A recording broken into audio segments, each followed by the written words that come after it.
Mike Tyson's reputation as a no-nonsense, intimidating figure is still very much intact, and he proved it once again during a recent episode of the Big Podcast with Shaquille O'Neal. What started as a light-hearted conversation quickly turned tense when a fan dared to ask a question that rubbed the former heavyweight champion the wrong way. Tyson, now 59, was sitting alongside Shaq for what should have been a fun segment filled with stories, laughs, and maybe some nostalgia. But once the fan questions began, the atmosphere shifted. One man, draped in flashy gold chains, stepped up to the mic and immediately took things in an unexpected direction. "You don't remember me, do you?" he asked Tyson, trying to spark familiarity. He went on to mention he was from Northtown, a part of West Las Vegas. Tyson nodded, saying, "That's my hangout," as if acknowledging a shared history.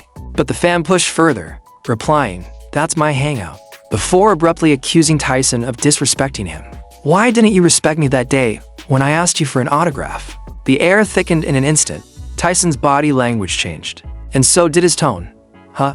'Cause I'm chilling out," he fired back sharply. "When I'm in my hometown, I don't want nobody ***ing with me." The tension was palpable. Shaq, realizing where things were headed, quickly tried to steer the show away from conflict.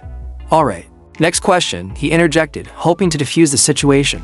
But the fan didn't step down, and neither did Tyson. "An asterisk, eh? You're lucky I didn't beat your A**." Tyson growled as security moved in to usher the fan away. Fortunately, things didn't escalate further. The moment passed without a physical confrontation. The same fan, clearly recognizing the heat he'd stirred up, tried to recover by switching topics and directing a question to Shaq, instead asking about the potential of bringing an NBA team to Nevada. Tyson, who had cooled off a bit by then, jumped back in.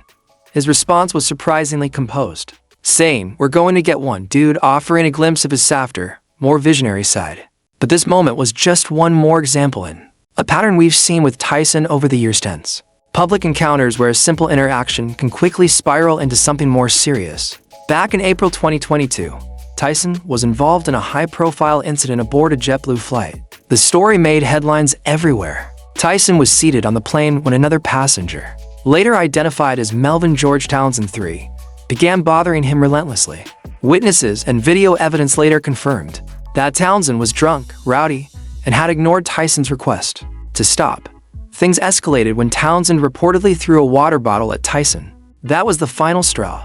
Tyson snapped and responded with a flurry of punches, landing several blows to Townsend as the stunned cabin looked on. The video of the incident went viral almost immediately, with people split on whether Tyson had gone too far or whether he'd been pushed to his breaking point. Surprisingly, the authorities didn't press charges. Prosecutors said both Tyson and Townsend declined to pursue legal action at the time. But the drama didn't end there. 2 years later, in 2024, Townsend resurfaced with a civil lawsuit, accusing Tyson of assault and seeking damages for emotional distress. Tyson later opened up about the JetBlue ordeal on his own show, Hotboxing with Mike Tyson. His comments were revealing. "I shouldn't even be taking public planes," he admitted. "It triggers me." There was a mix of frustration, guilt, and brutal honesty in his voice. For Tyson, a man with a long history of volatility and trauma, public spaces can be unpredictable and exhausting. It was a moment that reminded fans that beneath the legend's hardened exterior lies someone still fighting battles, some against the world, others within himself. Mike's past is full of stories like these, charged moments where he's either confronting someone or being confronted. His fame, his demeanor, and his complicated personal history make him a magnet for tension. Sometimes, people test him, either out of admiration, arrogance, or sheer curiosity. But Mike Tyson isn't the type to be poked without consequence. Whether it's a podcast studio or a passenger cabin, when he feels disrespected, his reaction is swift and often explosive. Over the years, Tyson has tried to turn a new leaf. He's become more introspective, more philosophical. He talks openly about therapy, meditation, and the impact of his childhood traumas. But the world doesn't always give him room to evolve quietly. Fame doesn't offer privacy, and Tyson is constantly reminded of the persona that made him legendary and infamous. He's boxed with the best, battled addiction, served time in prison, and still, decades later, people provoke him as though he's just another celebrity. What they forget is that Tyson's instincts, sharpened in the ring and hardened by life, don't simply fade away. The recent podcast moment served as yet another reminder that while Tyson may laugh, smile, and reflect during interviews, there's always that underlying edge, And when pushed, especially in public, it doesn't take much for the old Tyson to come roaring back. Still, it's moments like these that show how layered his persona is. He can go from fiery to calm within minutes. One second he's confronting someone, the next he's talking about the future of sports in Nevada. That duality is what keeps people fascinated by Tyson even after all these years. He's more than a boxing legend, he's a complex figure still evolving. Whether it's through his business ventures, his media appearances, or his brutally honest takes on life, Tyson continues to draw attention not because he's chasing the spotlight, but because the spotlight never really left him. And love him or fear him, people can't stop watching. What makes these moments with Tyson so gripping is that, despite his legendary status, he's always been raw and unfiltered. That's both the charm and the danger of being around him. One second, he's cracking jokes with Shaq. The next, he's ready to throw down over a decades-old autograph snub. It's a reminder that Tyson's edge, what made him a monster in the ring, isn't an act. It's real, and it still simmers just beneath the surface, even as he approaches 60. Yet, there's also a surprising vulnerability to Tyson. Behind the explosive temper is a man who's still learning how to live in peace. You can see it in the way he catches himself, the way his voice softens after the tension clears. That moment on the podcast when he shifted from threatening to reassuring, "We're going to get one, dude," wasn't just a cool down line. It was a glimpse into a man trying to manage the beast within. And it's not just Tyson who knows this. The people around him clearly understand what he's capable of too.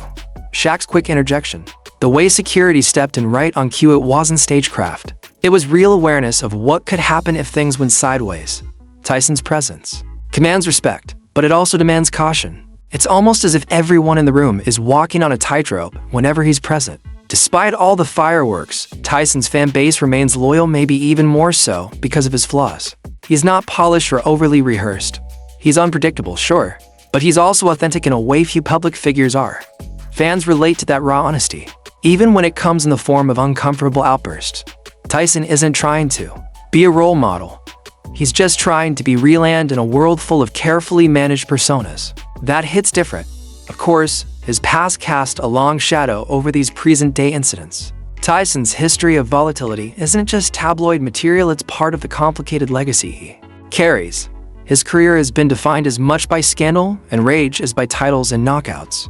That legacy makes moments like the podcast confrontation feel bigger than they are. It's not just a heated exchange, it's part of the broader story of a man who's spent a lifetime walking the line between fame and fury.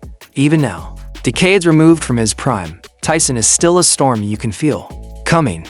Every appearance, every interview, every fan encounter carries that electric unpredictability. And yet, beneath it all, there's a quiet search for peace. You can sense that Tyson doesn't want to be feared anymore. He wants to be understood. But old instincts die hard in when they rise up. The world remembers exactly who